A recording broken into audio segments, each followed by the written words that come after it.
para vocês. E aí vocês vão ter lá, desde a aula 1 até a aula de hoje. Aí na semana que vem eu já disponibilizo o novo material da próxima aula, de terça-feira da semana que vem. Beleza? Então esse slide de hoje é um slide pequeno, são 6 páginas, só que o que contém o que a gente vai trabalhar hoje. Nós estamos lá naquela segunda unidade de aprendizagem. A segunda unidade de aprendizagem, o nome dela é Constituição. Então, qual que é o objeto dessa unidade de aprendizagem? Lembrando, a gente está em Direito Constitucional 1. Então, essa unidade, que é uma unidade também introdutória, a gente vai ver os aspectos do termo Constituição. Igual eu coloquei lá no material, há um dissenso, tá? Não há um consenso doutrinário a respeito do termo Constituição. O que significa Constituição? E a partir desse debate, a gente tem concepções distintas, com uma concepção sociológica do que significa Constituição, uma concepção política, uma concepção jurídica do que significa Constituição.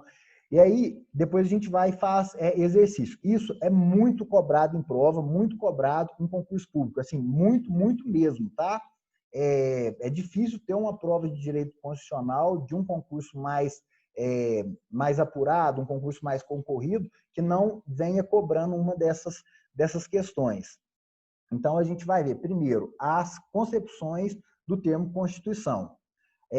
Isso na aula de hoje. E aí a gente vai fazer alguns exercícios que eu trouxe, inclusive questões que caíram na prova para delegado de polícia do Distrito Federal. Uma prova caiu 3 questões sobre esse tema da aula de hoje. Tá? Só que magistratura, Ministério Público, sempre é muito cobrado esse tipo de questão em direito constitucional, dentro da teoria da Constituição. E a partir da aula que vem, o objeto da aula que vem, a gente vai fazer a classificação da Constituição. Beleza? Eu não sei, eu acho que aí se vocês falarem aqui, eu vou escutar. Mas a partir do momento que eu compartilhar a tela, vou ir aprendendo a mexer nesse troço aqui, eu acho que eu não consigo ver aqui, se vocês mandarem alguma coisa, eu não sei, a gente vai fazendo o teste. Mas só me manda um ok aí, vocês estão me vendo direitinho, né? Sim. Me escutando bem, perfeito. Então, deixa eu compartilhar a tela aqui, share. Nossa, agora ficou um quadradinho aqui do lado. Agora parece que ficou, ó. Se ficar assim tá bom.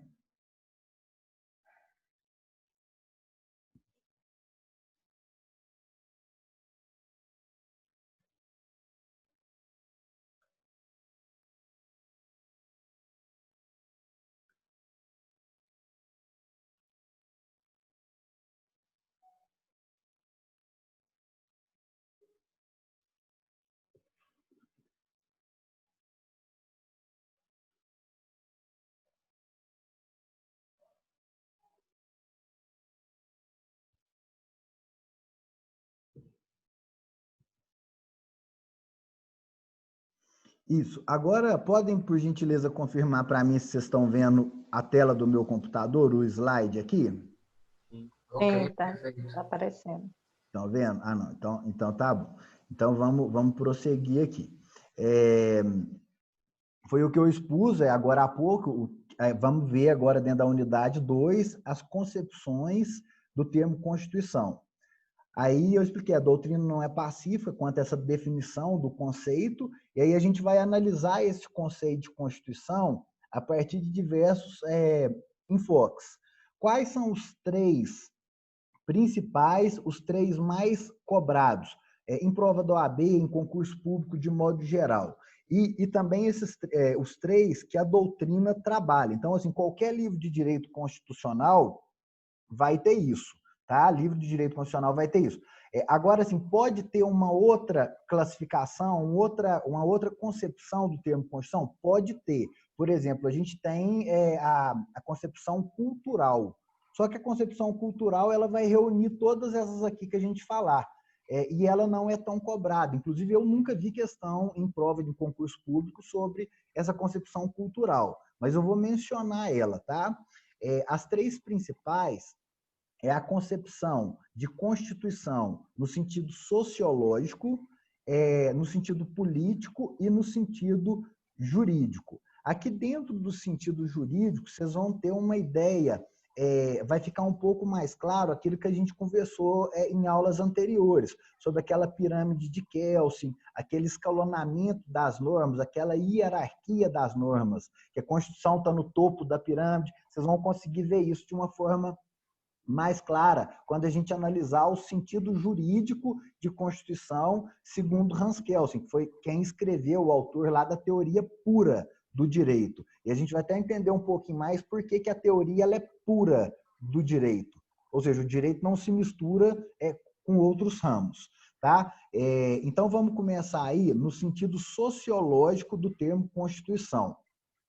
Quem que é o autor? Quem que elaborou essa concepção? Foi Ferdinand de La Salle, no século XIX, um sociólogo. E aí, como que a gente introduz esse sentido exposto por Ferdinand de La Salle, tá? Por La Salle. La Salle, basicamente, expôs a ideia dele era a seguinte: existem duas constituições, tá? Uma constituição real.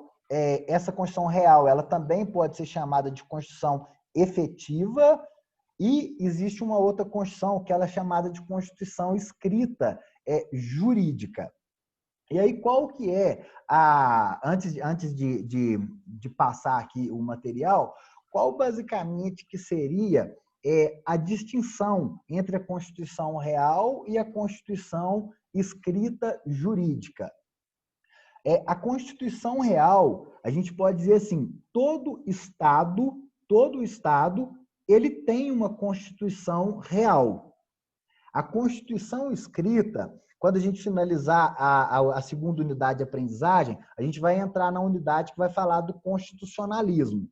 E o constitucionalismo, eu também já mencionei, é aquele movimento que surgiu para formalizar em um texto, tá? em um papel, num texto constitucional, limites ao poder que antes era um poder absoluto. Aí lembra, eu até comentei a Magna Carta de João Sem Terra, de 1215, que ele começou a cobrar tributo para resgatar o irmão dele, Ricardo Coração de Leão. Então, assim, veio a burguesia e falou, o rei pode muita coisa, mas o rei não pode tudo, não. Então, vamos limitar o poder do governante. Como que a gente vai limitar o poder do governante? Limitar a atuação do Estado? Através de uma Constituição. Só que essa Constituição, a Constituição escrita, para La Salle, aqui no sentido sociológico, essa Constituição escrita ela surgiu decorrente do constitucionalismo. E o constitucionalismo, justamente, é esse movimento que veio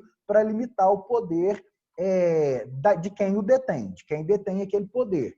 Mas, independente da Constituição ser escrita, a gente ter uma Constituição escrita, todo Estado sempre teve e sempre vai ter uma Constituição.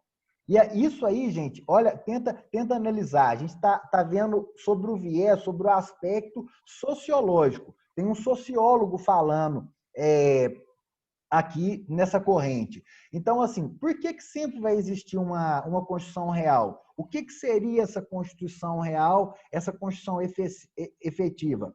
A Constituição real é aquela que vai surgir decorrente dos embates, dos impasses entre as forças sociais, aqueles fatores reais de poder, que é o termo utilizado por La Salle. O que são esses fatores reais de poder? Política, todas essas relações de poder que existem na sociedade. Força econômica, força política, força religiosa. Então, a gente tem interesses muitas vezes antagônicos, tá? Interesses que entram em choque, e aí choque entre a religião, choque entre questões políticas, choque entre questões econômicas. Então, às vezes tem os burgueses, eles querem praticar a mercancia, querem ganhar dinheiro, mas aí vem a religião e impõe determinada regra, ou então institui determinado dízimo. Aí vem a força política, que não tem a ver com o clero, com a religião, institui outras normas. E aí a gente tem aí um embate, um choque de interesse. E é desse choque de interesse, desse equilíbrio instável, é que a gente vai ter o fator real de poder. Tá vendo? O Estado, ele vai se reger, ou seja, a música vai tocar, o pau vai quebrar, o troço vai existir, independente de ter uma Constituição escrita. Então, assim, se a gente tem um Estado, e aí vocês estudaram isso lá em Teoria Geral do Estado, a gente tem o povo, o território, o poder, né, a soberania, são esses os elementos que constituem o Estado. Povo, território e poder. Dentro desse Estado vão surgir interesses antagônicos, interesses que eles vão entrar em conflito. Só que tendo conflito, sabe aquele ditado que diz, no andar da carruagem que as abóboras se ajeitam? Então o troço vai balançando e vai tudo chegando no lugar.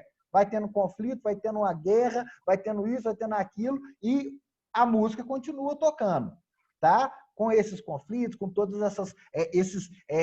esses desequilíbrios, ou então equilíbrio instável, conforme o La Salle chama. Então, assim, de todos esses fatores reais de poder, que a gente vai extrair a Constituição real, a Constituição efetiva. Eu estou falando em Assembleia Constituinte, estou falando em papel, em Constituição formal, em artigo 1º, artigo 2º, não estou falando nada disso. As forças da sociedade, aquilo que de fato, o que é real, que existe ali no meio daquele povo, daquela sociedade, como consequência, como reflexo, como corolário disso, a gente vai ter a Constituição real. Isso sob o prisma sociológico que é Constituição para Ferdinand de La Salle. Só que aí tem uma outra questão. Gente, qualquer dúvida, vocês me interrompem aqui, tá? Só que aí tem uma outra questão. Tudo bem, então Constituição, sobre a ótica sociológica, é essa soma dos fatores reais de poder. Então, a soma dos fatores reais de poder que vigoram na sociedade resulta em uma Constituição real, que não precisa ser escrita. Agora, e quando o Estado tem uma Constituição escrita também? Por exemplo, o Brasil, nós temos nossa Constituição da República de 1988, então a gente tem uma Constituição escrita, mas de acordo com a doutrina de La Salle, a gente também tem uma Constituição real. A questão, e a grande questão para La Salle será que aquela Constituição real, ou seja, o que de fato existe na sociedade, e aquilo que está escrito no texto, na lei, aquela Constituição formal, será que isso que é correspondente ou não? Porque, por exemplo, a nossa Constituição prevê que todo mundo tem direito à saúde, educação, segurança. Isso é o que está escrito no texto constitucional e é a nossa lei maior. Agora, a Constituição escrita do Brasil, ela corresponde à Constituição real? Há uma correspondência entre o que está escrito no texto constitucional do que existe de fato aqui na sociedade brasileira? A gente tem, por exemplo, o direito ao lazer, o direito à cultura, tanto para o pessoal que mora ali a nós aqui do Sudeste, e o pessoal do Nordeste também teria, lá do interior do Nordeste, norte do Brasil, eles têm o mesmo acesso à cultura, o mesmo acesso à educação que tem aqui, o pessoal do Sudeste, do Rio Grande do Sul, né? Então, assim, há uma disparidade, porque a mesma Constituição que aplica-se a nós aqui, também se aplica lá ao norte, ao nordeste do Brasil. Também se aplica lá aquelas comunidades que estão vivendo no meio da floresta. É a mesma Constituição, a Constituição da República Federativa do Brasil. Agora, o que tem na sociedade, de fato, corresponde ao que está no texto da Constituição? Nem sempre, né? Então, há aí uma disparidade. Depois eu volto aqui no slide, eu vou explicando, mas toda essa linha de raciocínio minha está no slide. É porque senão eu vou ficar lendo slide e ler, todo mundo pode ler em casa, né, gente? Então, assim, se tem um conflito para La Salle entre a Constituição real e entre a Constituição escrita, o que está escrito na folha de papel, vai prevalecer o quê? Vai prevalecer a Constituição real. Agora, se há uma consonância, se está de acordo o que está escrito e o que acontece de fato, a gente tem a chamada situação ideal. Então, assim, o que seria a situação ideal para Ferdinand de La Salle? Estou vendo, ó, a Yara Mota está aí, ó, a Yara está assistindo a aula aí. A Yara chegou na fase oral para a magistratura. E aí ela vai fazer a prova para direito constitucional. E o examinador pergunta, Yara, o que significa, ou então, o que quer dizer, né, a situação ideal de Constituição para Ferdinand de La Salle? E aí, o que a Yara responderia? Essa situação ideal é quando o texto da Constituição escrita ele corresponde à Constituição real, à Constituição efetiva, que é a soma desses fatores reais de poder.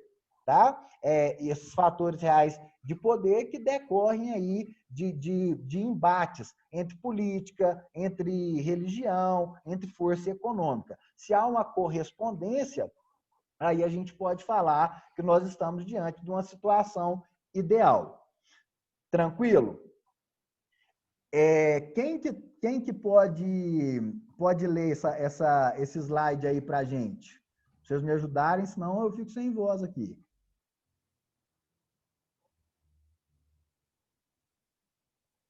Pessoas, quem que vocês estão botando no mudo aí assistindo Netflix, né? Eu aí, professor. Quem? Lucas. Aí, ó, merece até uns 10 pontos, Lucas. É para ler a partir de onde? Pode... Cadê? Onde que eu tirei o troço aqui? A partir de aqui, ó, a Constituição Real. Pode ler até o finalzinho.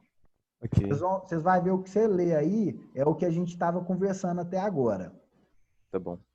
Tá? A Constituição real e efetiva de um Estado consiste na soma dos fatores reais de poder que vigoram na sociedade, reflexo das relações de poder que existem no Estado. Embate, choque de interesses ou equilíbrio instável das forças econômicas, sociais, políticas, religiosas que formam a Constituição real, efetiva, do Estado. A Constituição escrita, jurídica, reúne em um texto formal, de maneira sistematizada, os fatores reais de poder que vigoram na sociedade, sendo, portanto, mera folha de papel, e somente será eficaz e duradoura caso reflita os fatores reais de poder. Se houver conflito entre a Constituição real e a escrita, prevalecerá a real. Se houver plena correspondência, estaremos diante de uma situação ideal. Em tese, a concepção sociológica busca definir o que a Constituição realmente é. Perfeito, obrigado, Lucas. Então, só fazendo uma ressalva aqui para esse mera folha de papel que está em negrito e entre aspas, que geralmente eles associam muito a essa fala de La Salle, a essa questão de folha de papel. Eles quem? Examinador de concurso público e o pessoal da FGV quando vai fazer o exame da ordem. Então, para Ferdinand de La Salle, a Constituição escrita não passa de uma folha de papel. Isso está correto? Tá correta essa afirmativa. Então, a Constituição escrita, ela de fato, ela é um pedaço de papel, né? A questão é, o que está escrito nesse pedaço de papel corresponde à chamada Constituição Real? Constituição Real é o pau quebrando lá fora. Como é que está essa discussão entre religião, economia, política? Isso é a Constituição Real. Agora, o que está rolando lá corresponde ao que está na Constituição escrita? Se corresponder, ótimo, a gente tem situação ideal. Se não corresponder, prevalece o pau quebrando lá fora. Ou seja, prevalece a Constituição real para La Salle. De sorte que o que está escrito aqui, a Constituição escrita, ela vai ser uma mera folha de papel. É exatamente esse termo que La Salle utilizou. Beleza? Vamos prosseguir aqui para o segundo sentido, o sentido político, e aí depois a gente faz um exercício para ver como que isso aqui geralmente é cobrado. Então, no sentido político, quem é o autor dessa concepção? É o Carl Schmitt, e Carl Schmitt ele escreveu a obra Teoria da Constituição em 1920. Aqui, diferente do que Ferdinand de La Salle sustentava, Schmitt ele fala que a Constituição é fruto da vontade do povo. Então, a Constituição como fruto da vontade do povo, e esse povo que é o titular do poder constituinte. Ou seja, a Constituição ela é uma decisão política fundamental. É uma decisão, ela decorre da vontade do povo. E para quê? Por que o povo teria essa vontade? Se o povo tem uma vontade, ele tem uma vontade de constituir alguma coisa. Eles querem o que com a Constituição, segundo Schmitt? Eles querem estruturar, eles querem organizar os elementos essenciais do Estado.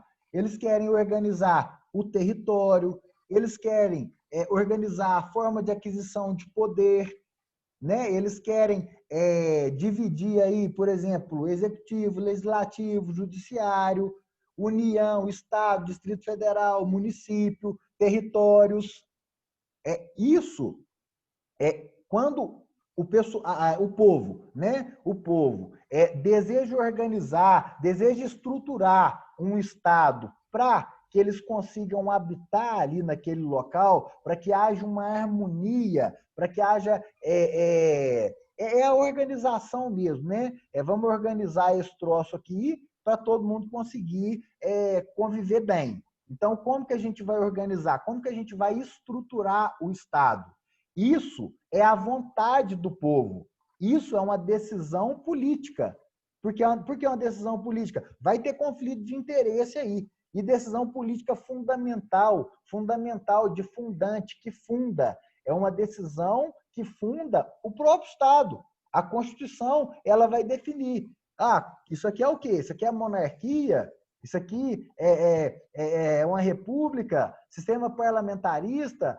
Presidencialismo? Vai ser uma federação? União? O que vai ser isso aqui?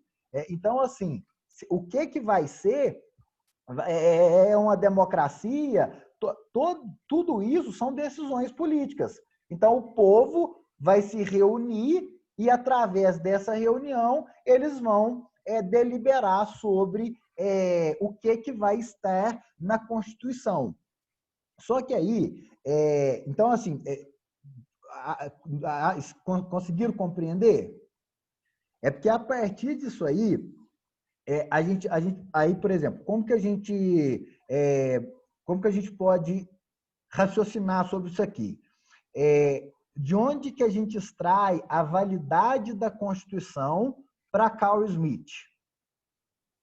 De onde que a gente extrai? Porque a Constituição, ela está aqui, então, ela vai ser essa folha de papel lá do La Salle. Mas tudo bem, essa folha de papel, ela está estruturando, ela está organizando o Estado, dividindo o poder, quem pode votar, quem pode ser votado, o que a União vai legislar, o que o Estado vai legislar, o que é de competência comum, o que é de competência concorrente, né?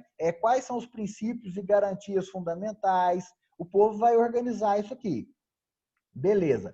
E de onde que a gente extrai, então, essa validade da Constituição? A Constituição ela vai ser válida desde que ela decorra, né, para Carl Schmitt, desde que ela decorra de uma decisão política que lhe dá existência. Ou seja, essa decisão política nada mais é do que o produto da vontade do titular do poder constituinte. Poder constituinte, vocês ainda vão estudar isso. tá? O poder constituinte, ele é, por exemplo, a gente tem o poder constituinte originário, poder constituinte derivado. O poder constituinte originário é aquele que ele tem a competência para elaborar a Constituição. Então, por exemplo, a gente vem de um movimento de ruptura, né? Um movimento que não se sustentava mais a forma como o Brasil estava sendo governado, como estava sendo organizado, estruturado, até 1987. E aí, em 1987, formou-se ali o poder constituinte originário. Como que a gente dá vida, dá corpo ao poder constituinte originário? Através de uma constituinte, que é chamada de Assembleia Constituinte.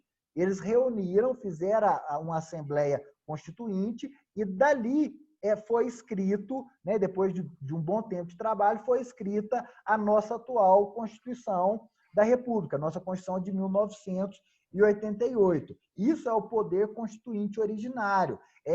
Aí depois a gente tem uma aula só de poder constituinte originário. É como se o poder constituinte originário pudesse tudo. A gente vai ver que tem limites a isso, tá? Mas são limites que geralmente eles não são escritos.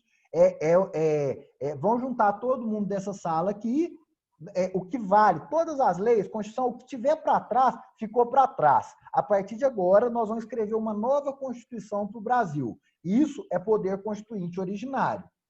Então, tem as normas constitucionais originárias, né? São aquelas que o poder constituinte originário escreveu lá na Assembleia Constituinte. Mas a gente tem normas constitucionais derivadas. A gente tem uma emenda à Constituição. Essa emenda da Constituição, por exemplo, que alterou o período, alterou o calendário eleitoral de 2020. Então, assim, é a nossa Constituição sendo reescrita, sendo modificada. Através do poder constituinte originário? Não. O poder constituinte originário juntou, escreveu a Constituição, promulgou a Constituição, acabou. Ele ficou para lá. Ele está lá, acabou. Agora, essas alterações, essas reformas que a gente tem na Constituição, elas vêm do poder constituinte derivado. Aí a gente tem o derivado, decorrente, mas não vamos entrar nisso aqui agora, não. Mas é desse poder constituinte originário, dessa decisão política fundamental, que é produto da vontade do poder constituinte, do povo que está ali compondo o poder constituinte, é disso que a gente extrai a validade da Constituição. Em síntese aqui, a Constituição que a gente tem hoje, ela decorre da vontade do poder constituinte? Decorre da vontade do povo? O povo escolheu o que está escrito aqui? Então, isso é Constituição para Carl Smith. Então, vocês podem ver que eu não estou falando aqui se essa Constituição ela corresponde ou não aos fatores reais de poder. Eu não estou indagando se essa Constituição ela está em consonância com os embates entre a economia, entre decisões políticas, entre questões religiosas. Não.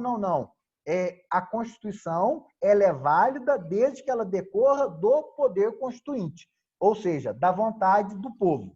Então, isso é o sentido político para Carl Smith. Constituição é isso. Como decorre da vontade do povo, dessa decisão política que vai estruturar e organizar o Estado, alguns doutrinadores, isso serve mais para ferrar a gente na hora de prova e concurso público, tá? Eles dão um nome. O brasileiro tem uma vontade de dar nome para tudo, então vem de louco.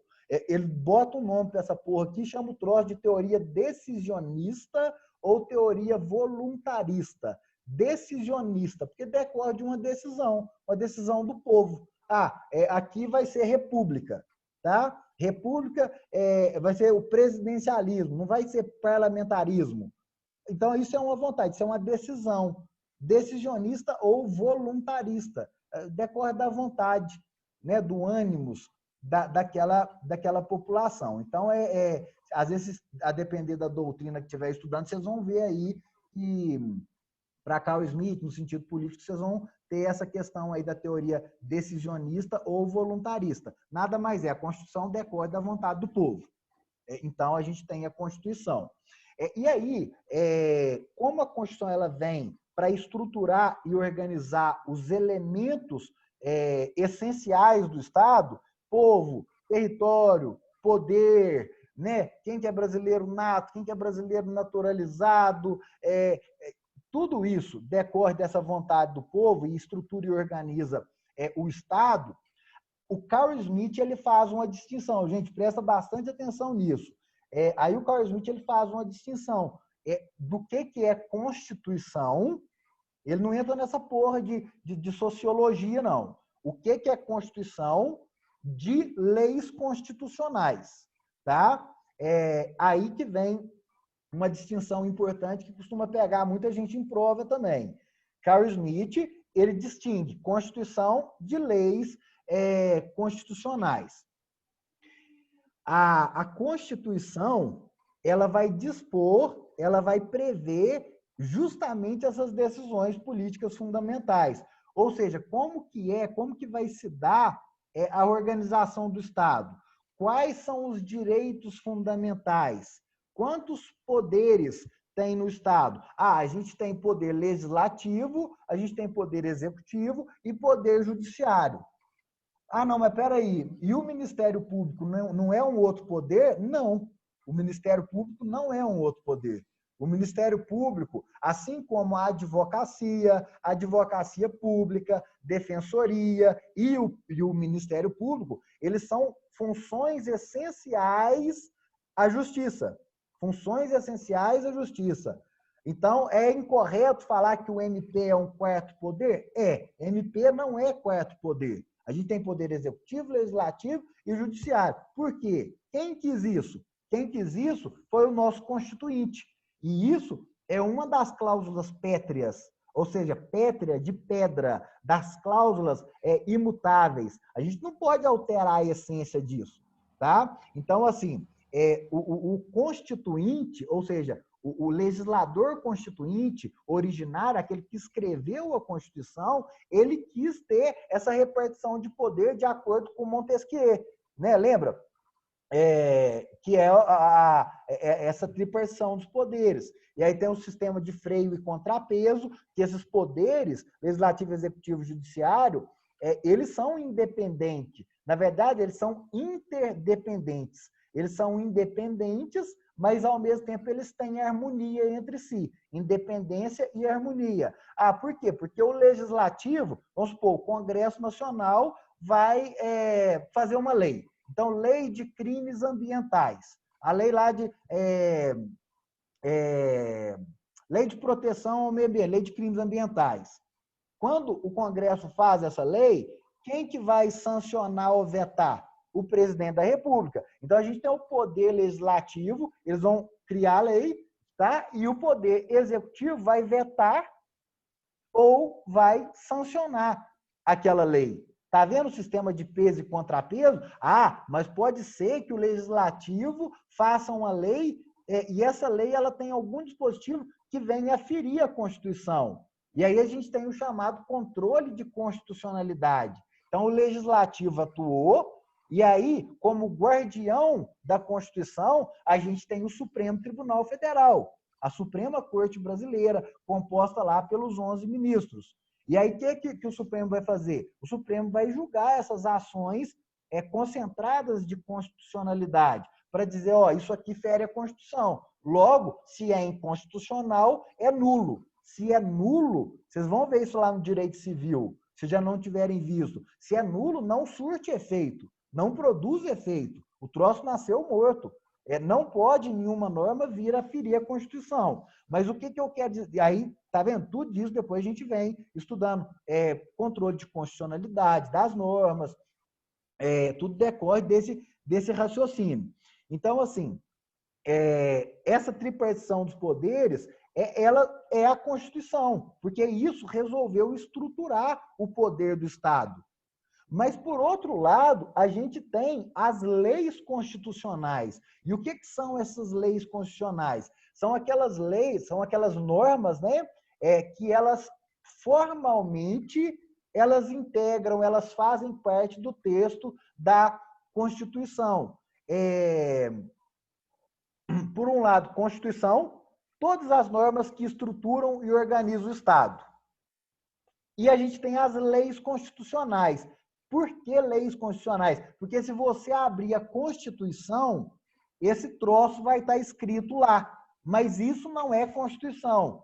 Isso são leis constitucionais. Gente, nós, aqui no Brasil, não adotamos esse raciocínio, tá? O que está na Constituição é Constituição. A gente adota, a nossa Constituição, quando a gente for classificar ela, a gente vai ver que a gente adota o aspecto formal.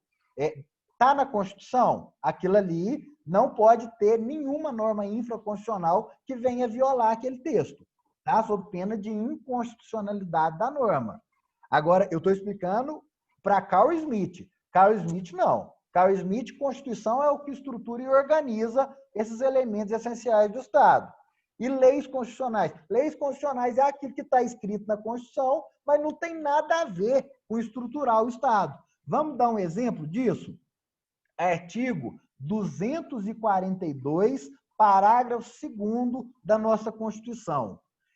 Parece brincadeira quem não conhece, mas é verdade, tá? Não é brincadeira, não. Isso está escrito na nossa Constituição. O artigo 242, parágrafo 2º, ele prevê o Colégio Pedro II, localizado na cidade do Rio de Janeiro, será mantido na órbita federal. Gente, eu vou repetir. O Colégio Pedro II, localizado na cidade do Rio de Janeiro, será mantido na órbita federal. Que porra que isso tem a ver com organizar Estado? Onde que o Constituinte estava com a cabeça na hora que ele inseriu esse troço? Agora, isso é Constituição? Para nós, sim, tá? Não pode vir uma lei do Estado do Rio de Janeiro ou uma lei do Congresso Nacional falando que o Colégio Pedro II, localizado no Rio de Janeiro, será mantido agora na órbita estadual. Não pode, porque seria inconstitucional.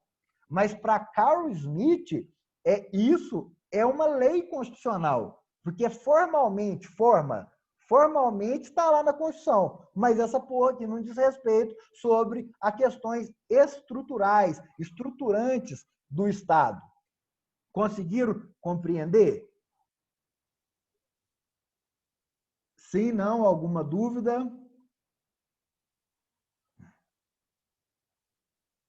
Um de cada vez?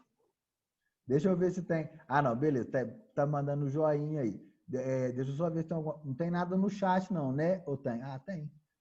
Se qualquer coisa do chat, tranquilo. O Mário mandou aqui, beleza. Não, beleza. Qualquer coisa do chat, qualquer coisa vocês me chamam aqui, viu? Se eu não ler o chat na hora da dúvida.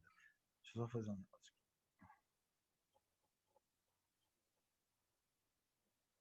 Tirei uma. Ah, tá. Não, tranquilo. Vamos prosseguir. Então, esse é o sentido político para Carl Smith. Então, lembrando, a Constituição, ela decorre... cadê? Ela decorre da vontade do povo, né? Decorre da vontade do povo, e a Constituição é aquilo que vai estruturar e organizar o Estado. E aí, Carl Smith ele ainda faz essa distinção da Constituição, né? O que é matéria constitucional. Matéria constitucional diz respeito à estruturação do Estado, e a leis constitucionais. Leis constitucionais, onde que a gente encontra elas? Na Constituição. Mas elas não dizem respeito à matéria constitucional. Elas estão formalmente na Constituição. Tá? E aí a gente vai para o último. Eu não gosto de falar que é mais importante, não, porque todos têm muita cobrança em concurso. Tá? Aqui, ó, eu sei que eu já estourei meu tempo de aula aqui, mas foda-se, viu? Nós vamos terminar esse troço hoje. Porque tem gente que vai precisar, não sei se tem gente que vai precisar ou não, mas qualquer coisa eles me ligam aqui, me xinga, me demite. Foda-se, vamos embora, vamos tocar o troço aqui. Um encontro só por semana e de 40, 45 minutos me arrebenta. Senão nós não vamos conseguir ver direito constitucional. Vamos lá. E deixa o pau quebrar depois. Deixa os fatores reais de poder da faculdade, né, manifestar. No sentido... só que é o que acaba sendo mais estudado no curso de Direito. Tem mais ênfase, por causa de Hans Kelsen. Hans Kelsen, o criador da teoria pura do direito. O que Hans Kelsen, a Constituição no sentido jurídico, tá? Então esquece sociologia, esquece sentido político, vamos ver juridicamente o que é Constituição. E aí, Hans Kelsen, ele criou a teoria pura do direito. O direito é tão puro que ele não se mistura com outras paradinhas. É igual você botar óleo e água aí, eles vão ficar separados. O direito aí seria o óleo que não vai se misturar. Então, assim, não vem botar meleca aqui no direito de sociologia, essas bobajadas aí aqui no direito, não. O direito é puro. Vamos entender isso. O que Hans Kelsen fala? Ele fala que a Constituição, e aqui a gente pode ler, a Constituição ou o direito é entendida como norma jurídica pura, sem qualquer consideração de cunho sociológico, político, filosófico. A Constituição, ela é a norma superior e fundamental do Estado.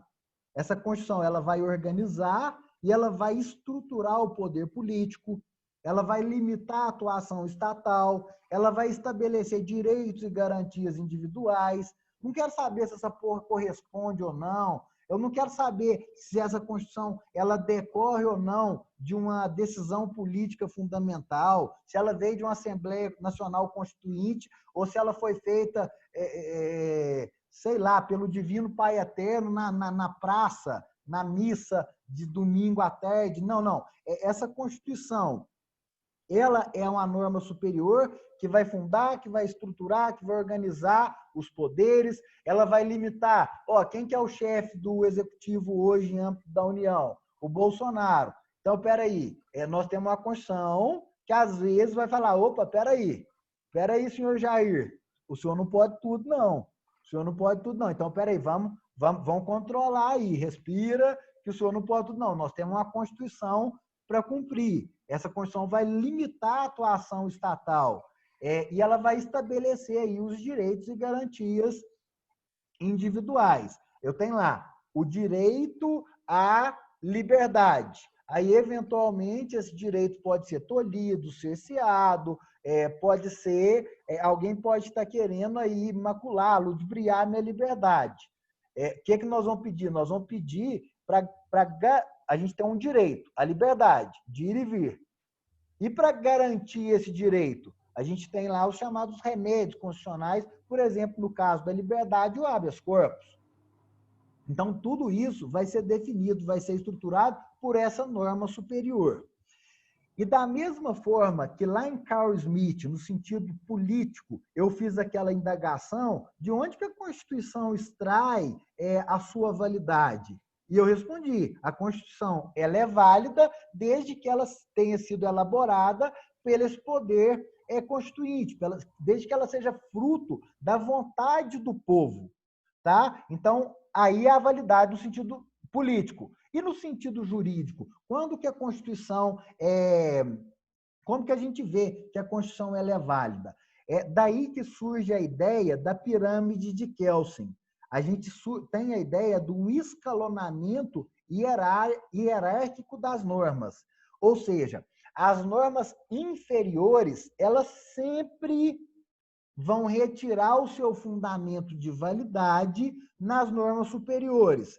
Então, eu tenho um decreto. O decreto ele está abaixo da lei ordinária. Então, o decreto ele tem que retirar o seu fundamento de validade em uma lei ordinária. Então, toda norma inferior, que Hans Kelsen chama de normas fundadas, elas vão retirar o seu fundamento de validade numa norma superior, que é a norma fundante. E aí que vem o grande X da questão para Hans Kelsen. Não, tudo bem. Vão desenhar uma pirâmide aqui, falando, Constituição, tratados e convenções internacionais de direitos humanos que não foram aprovados com quórum de emenda constitucional, leis complementares, lei ordinária, decreto, portaria, regulamentação, né, lei delegada, leis delegadas. Então, a gente tem aí uma hierarquia. A norma de baixo ela sempre vai retirar a validade da norma de cima. E aí vocês já devem estar pensando aí, quem que é a norma de cima? Qual que é a norma de cima? É a Constituição, não é? Se, segundo Hans Kelsen, a gente tem o escalonamento hierárquico de norma, toda norma ela retira o seu fundamento de validade de uma norma superior, a grande questão para Hans Kelsen é de onde que a Constituição retira o seu fundamento de validade. Se a Constituição está no topo da pirâmide, quem que está em cima para dar validade à Constituição? Aí que entra, gente, a ideia dessa pureza do direito. Eu acho que Hans Kelsen estava bem doidão, fumando um baseadinho esse dia, quando ele escreveu essa porra aqui. Mas o troço, assim, acabou pegando, fez sentido. Então, assim, qual que é a norma, de qual norma que a Constituição, enquanto no ápice da pirâmide, de onde que ela vai retirar o seu fundamento de validade? Para explicar isso, aí Hans Kelsen dividiu dois sentidos. O sentido lógico-jurídico de Constituição e o sentido jurídico positivo. O que é esse sentido lógico-jurídico? A Constituição está lá em cima, não está? Ela está no ápice do ordenamento jurídico. De acordo com esse sentido lógico, olha a palavra, gente, lógico, tá? Lógico-jurídico. A Constituição ela vai servir como uma norma hipotética fundamental. Uma norma imaginada, uma norma pressuposta, que vai servir como fundamento lógico transcendental, que transcende, que vai além, tá? É transcendental de validade da Constituição em sentido jurídico positivo. A Constituição em sentido jurídico positivo é aquele troço que está escrito, é a norma suprema, é o que está no ápice do ordenamento jurídico. Jurídico positivo. Gente, positivado, escrito, tá? A Constituição, no sentido jurídico positivo, o que está escrito na folha de papel? Isso aqui vai vincular todas as demais normas. A questão isso que está escrito no papel é a Constituição no sentido jurídico positivo para Hans Kelsen. Mas de onde que vem o fundamento de validade disso que está escrito? Vai vir de algo, aí que eu brinquei, Hans Kelsen estava doidão, de algo hipotético, de algo imaginado, de algo que transcende a nossa própria compreensão. Então, a chamada de norma hipotética para Hans Kelsen. Existe uma norma transcendental, tem um troço flutuando aqui, tá? E esse troço transcendental hipotético, imaginado, pressuposto, tá? Isso vai dar fundamento de validade para a Constituição no sentido jurídico positivo, aquilo que está escrito. Beleza? Eu vou ter que acelerar aqui um pouquinho por causa do tempo, para a gente conseguir fazer os exercícios que eu trouxe. Mas, então, basicamente, Constituição, norma jurídica pura, não tem qualquer outra interferência. Essa Constituição ela vai organizar e estruturar o poder político, vai limitar a atuação estatal e vai definir aí direitos e garantias individuais. E aí, Hans Kelsen ele vem com o escalonamento hierárquico de norma, sendo que toda norma inferior ela só tem validade se ela guardar respeito com a norma superior. Então, a gente tem uma hierarquia entre as normas. É a ideia da pirâmide de Kelsen, tá? E a norma e a Constituição, ela está lá no ápice, ela está no topo. Sendo que todas as outras leis do Brasil, elas têm que respeitar a Constituição. Então, assim, eu brinco, o Estatuto da OAB, que é uma lei federal, prevê que o advogado tem acesso ao preso, tá? Aí chega lá o advogado na delegacia e fala, ó, eu quero falar com o fulano de tal, que foi preso. E aí o cidadão lá informa para o advogado, ó, tem uma portaria do delegado de polícia, o delegado de polícia fez uma portaria, falou que o advogado só pode conversar com o preso 9 horas da manhã. Ou seja, o senhor vai ter que voltar no outro dia. Aí você vai falar assim, o seu fureba que eu vou ter que voltar no outro dia. Por quê? Porque essa portaria do delegado, ela contraria a Constituição, ao direito de defesa, ao direito do preso ter o contato com o seu defensor, contraria a súmula vinculante número 14 do Supremo Tribunal Federal, contraria a lei federal da OAB que garante ao advogado o acesso ao preso, ou seja, essa portaria e nada é a mesma coisa, tá? Aí, professor, mas cheguei lá, aí o escrivão de polícia falou que eu não posso porque tem uma portaria do delegado. Tudo bem, a gente tem algumas opções para fazer. Falou que eu não posso ver os autos do inquérito, que já está documentado. Como assim eu, advogado, vou fazer a defesa de uma pessoa, não posso ver o auto do inquérito? É claro que eu posso ver os autos do inquérito.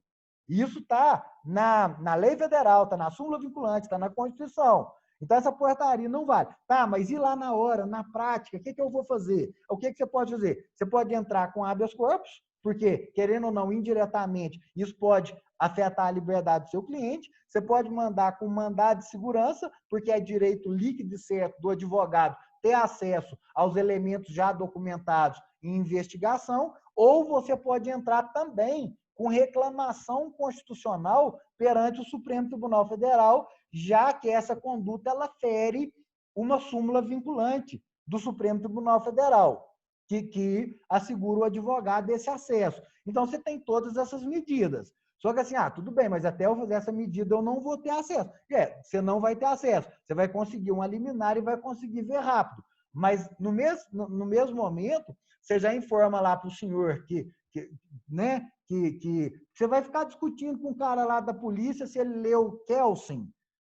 O senhor escrivão, você conhece a pirâmide de Kelsen? O cara lá com a arma na cintura, com aquele troço lá, como é que é, trem amarelo, distintivo, eles acham que é Deus, muito, né? Não estou generalizando, não. Aí acha que é Deus. Não, o cara vai querer saber de Kelsen 2 horas da manhã na delegacia, Kelsen que vai pra puta que pariu. Não tem essa porra de Kelsen, não. Mas, não, tudo bem, você pode não deixar eu ver o preso, você pode não deixar eu ter acesso aos autos do inquérito, mas eu vou representar por abuso de autoridade. Isso constitui abuso de autoridade, sem contar essas outras medidas que o advogado pode fazer. Gente, às vezes com essa postura, o cara vai saber, vai falar, esse advogado sabe, eu vou ter problema, eu não quero problema. Você sabe o que eles vão fazer? Em 10 minutos vocês vão estar conversando com o preso, tá? Mas vocês estão vendo que tudo isso aí, a gente consegue ver a raiz no direito constitucional de questões práticas do dia a dia. Lógico que eu não estou chegando para vocês e falando, quando for lá na delegacia agora, vai falar de Kelsen para escrivão. Foda-se o escrivão, resolve o troço na caneta, né?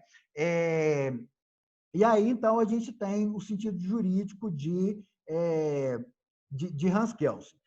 Só para a gente finalizar aqui, eu peguei 3 questões, elas são do mesmo concurso, mas só para ver tanto que o índice de cobrança disso é alto, tá?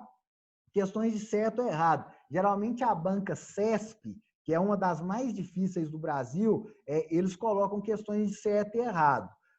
Se você acerta, beleza, você ganha 1 ponto. Se você erra, aí você, além de deixar de ganhar aquele ponto, você vai perder o ponto de uma outra que você acertou. Tá? Isso é a banca CESP. Ela ferra com a vida de todo mundo que faz concurso público. Tá? Aí a gente tem uma primeira alternativa aí. Quem que pode ler para mim e tentar responder?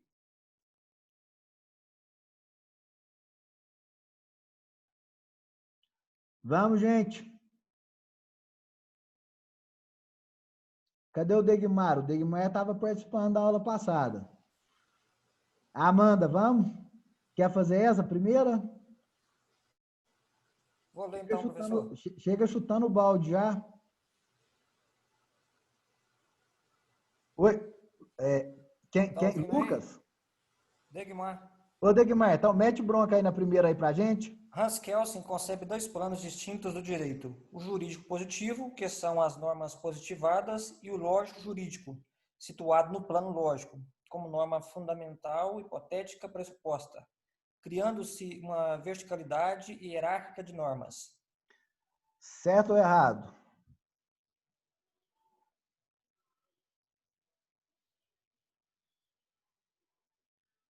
Certo, professor.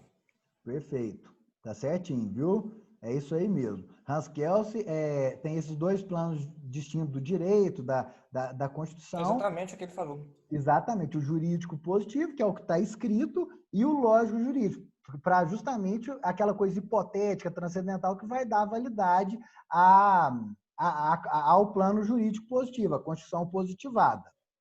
Tá? Certo. E a partir daí a gente tem essa verticalidade hierárquica de normas. Vamos para a segunda. Valeu, Degmar. Uma outra pessoa aí para a gente ter mais participação. Cadê a Ana Júlia? Cadê ela? Ela está aí? Não. Cadê ela? Ela não voltou para a aula, não? Bruna, Michele, Fabrícia, Cassiane. Pessoas, não me deixem sozinho.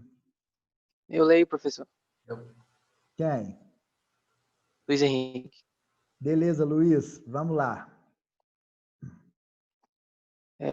De acordo com o sentido político de Carl Schmitt, a Constituição é o somatório dos fatores reais do poder dentro de uma sociedade. Isso significa que a Constituição somente se legitima quando representa o efetivo poder social. E aí, o que vocês acham? Tá errado. Uhum. Você sabe identificar o erro dela? A Constituição é o somatório dos fatores reais. Não é do qual. Exatamente, exatamente. Então, assim, se aqui, ó, e olha, eu não modifiquei, tá? Não fiz adaptação de questão. Foi exatamente o que caiu no concurso para virar delegado de polícia do Distrito Federal. Eu costumo trazer questão só de concurso delegado, juiz, promotor, pra vocês verem que não é complicado, mas se não aprofundar um pouquinho, aí fica mais difícil de fazer. Mas aqui o que eles fizeram? Eles trocaram o nome. Então, se tivesse escrito assim, de acordo com o sentido, na verdade é o sentido sociológico, né, de Ferdinand de La Salle, a Constituição é o somatório dos fatores reais de poder dentro de uma sociedade. Isso significa que a Constituição somente se legitima quando representa o efetivo poder social. Então, aqui, essa questão do fatores reais de poder não é de Smith, é de La Salle. Tá? A última, para a gente finalizar. Quem?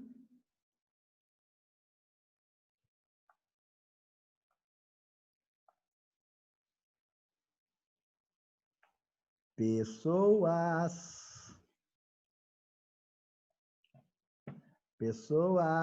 Quem? Já foi o Luiz, o Degmar. Vamos, tem Adris, a Esther, Caio, Mário, Yara, Amanda. Eu leio, professor, eu leio. Quem? Lucas. Beleza, Lucas. Vamos lá, então. De acordo com o sentido sociológico de Ferdinand de La Salle, a Constituição não se confunde com as leis constitucionais. A Constituição, como decisão política fundamental, irá cuidar apenas das determinadas matérias estruturantes do Estado, como órgãos do Estado e dos direitos e das garantias fundamentais, entre outros. Essa está errada? Errada. Ela meio que está invertida com a 2? Exatamente. Tem aqui a troço de que concurso que vocês acham todas as questões. Vocês vão ver, eu não modifiquei, não tem uma vírgula modificada aí. Eles fizeram uma alteração. Então, assim, você tinha que saber mais ou menos a ideia que quem que distingue esse negócio de Constituição com leis constitucionais? Carl Smith. Né? Igual aquele exemplo que eu dei de colégio, não sei o quê, no Rio de Janeiro. Aquilo ali seria uma lei constitucional, porque não estrutura nada o Estado. Mas é Carl Schmitt que faz essa distinção e não La Salle. Beleza, pessoas? Beleza. Professor, Oi, diga. veja bem, Mário aqui, é a segunda aula que eu estou participando, comecei Certo. agora, Uhum, e eu já peguei as aulas que estão gravadas. A certo. primeira aula que eu não consegui acesso da primeira aula. E eu lembro também que você falou sobre um grupo do WhatsApp aí, eu gostaria de entrar para tá junto aí, estar mais engajado, né, junto com a classe toda aí. Beleza. Ô Mário, é o seguinte, em relação ao grupo do WhatsApp, eu posso até mandar lá, ou então se alguém for administrador desse grupo e puder incluir o Mário, qualquer coisa, se você quiser, você pode me mandar um WhatsApp no privado, que eu passo seu número lá. Ou então, deixa eu ver, quer ver, ó? Que eu passo seu número e peço o pessoal para adicionar. Vou te mandar meu telefone aí no chat. 99910-25. Coloquei o meu no chat aí. Beleza. Ó, se tiver algum aluno aqui, ó, que esteja como administrador lá do grupo e possa adicionar o Mário, beleza. Maravilha, tá? Beleza. E eu gostaria de também pedir aí uma indicação sua aí de uns 2 livros, né? Para a gente estar olhando aí, de uns 2 livros, não, desculpa, de um livro aí, se tiver uns 2 autores, para a gente estar, né, somando aí também. Tá. Peraí, em relação à primeira aula, eu já te indico os livros. Em relação à primeira aula, foi uma aula mais de apresentação da ementa, o que a gente trabalha dentro de Direito Constitucional 1. Eu acredito que eu não tenha, eu acho que eu disponibilizei lá, mas eu não consegui gravar a aula inteira. 2 motivos. Um, que eu era analfabeto para mexer com esse troço de Zoom aqui. Não sabia nada disso. O outro motivo é que a faculdade ela ainda não assinava o Zoom, então ela não tinha assinatura. Então, quando dava X minutos, eles simplesmente interrompiam a aula. E, além disso, a minha internet caiu nesse dia e parou a gravação. E, geralmente, a gravação continua. Então, essa primeira aula, pode descartar ela, tá? Depois... Depois você dá, eu mando lá de novo no grupo tal, e e te passo a ementa. Tá? Mas nessa primeira aula a gente só bateu um papo bem abstrato mesmo sobre o que a gente trabalha. Agora, em relação à doutrina, tem muito livro bom de direito constitucional, muito livro bom. Agora, assim, quero fazer um investimento de um livro de direito constitucional que vai me acompanhar até o final da faculdade. Eu vou comprar um livro, eu quero um livro muito bom. Hoje em dia, na minha opinião, o melhor livro de direito constitucional que tem no Brasil, inclusive é um dos que está sendo mais citado pelo STF, é do Bernardo Gonçalves. Tá? Ele chama Bernardo, eu não sei se é Gonçalves Fernandes ou Fernandes Gonçalves. Chama curso Manual de Direito Constitucional. Ele não está aqui comigo agora, acho que ele está ali no escritorinho. Então, o livro da editora, acho que é da Juspodium ele. Mas, curso de Direito Constitucional do Bernardo Gonçalves. Esse livro, ele não tem erro, tá? Não tem erro. Inclusive, dá para aprofundar muito, dá para usar numa pós-graduação, muita questão de concurso público. Inclusive, o último concurso para juiz em Minas Gerais, a questão do concurso eles tiraram do livro do Bernardo. Tá? O Bernardo ele é professor da UFMG, ele dá aula naquele cursinho supremo, tá? De Direito Constitucional, ele é muito bom. E também tem um outro curso de Direito Constitucional que também é excelente para graduação, tá? Que é o do Pedro Lenza. Pedro Lenza é muito bom, didático, ele faz esqueminhas, coloca lá, né, chaves, desenhos, então ajuda na compreensão. E a linguagem do Lenza, do Pedro Lenza, é uma linguagem muito fácil, é muito gostoso ler Pedro Lenza. Então, assim, essas são as 2 grandes recomendações. Tem outros livros, por exemplo, tem o livro da Natália Masson. A Natália Masson, ela é professora, foi professora do LFG, hoje ela dá aula em diversos cursinhos no Brasil. Natália Masson, Masson com 2 S, tá? A linguagem é um livro mais direto, é um livro fácil de ler também. Então, assim, ela não aprofunda tanto quanto o Bernardo, mas é um livro também muito bom. E aí, se você falar, ó, mas eu quero um livro, assim, só que aí já fica um pouco mais complicado de ler, a linguagem é um pouco mais robusta, só que é um livro que todos esses autores que eu citei, eles utilizam esse livro como referência, que é o livro de Direito Constitucional, o curso de Direito Constitucional, do Gilmar Mendes, Gilmar Ferreira Mendes. Gilmar Mendes, que é ministro do STF. Tá? Então, tem o livro do Gilmar Mendes, tem aquele outro carequinha lá do STF, que também tem um livro, um curso de Direito Constitucional. Alexandre Moraes. O Alexandre Moraes, que também é um livro bom, viu? Mas, assim, de todos, qual que eu compraria e indicaria para vocês? Bernardo. Em segundo lugar, Pedro Lenza, tá? Mas todos esses, Natália Masson, Gilmar Mendes, todos eles são bons. Show. Beleza? E Beleza, aí, assim, você pode entrar lá no Google, ver lá no site da editora e coloca assim, ler algumas páginas. Aí você consegue ver algumas páginas e você vê se você identifica também com aquele autor. Tranquilo? Sim, claro. Show, obrigado. deixa eu ver, você tinha alguma outra pergunta, alguma coisa que eu não respondi? Não, seria os livros, o grupo do WhatsApp, a primeira aula, né? Isso aí. Tá. Isso aí. Não. Beleza, então. Depois você só me dá um feedback. Eu acho que o Otávio não estava aí na aula hoje, ele tinha falado negócio do slide comigo. Se assim ficou melhor, se facilitou para acompanhar a aula. Tá? Se Você vai mandar esses slides para nós, igual você usou hoje, hein?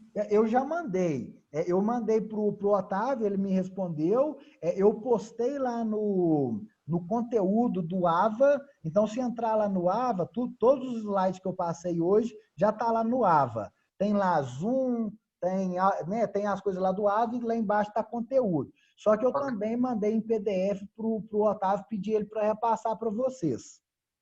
Beleza? Qualquer coisa é só me chamar no WhatsApp que eu envio também. Beleza? Até a próxima aula, então. Até a próxima, professor. Valeu, gente. Bom Valeu, resto boa de semana noite. para vocês. Boa Para noite. você também. Boa noite. Tchau, tchau.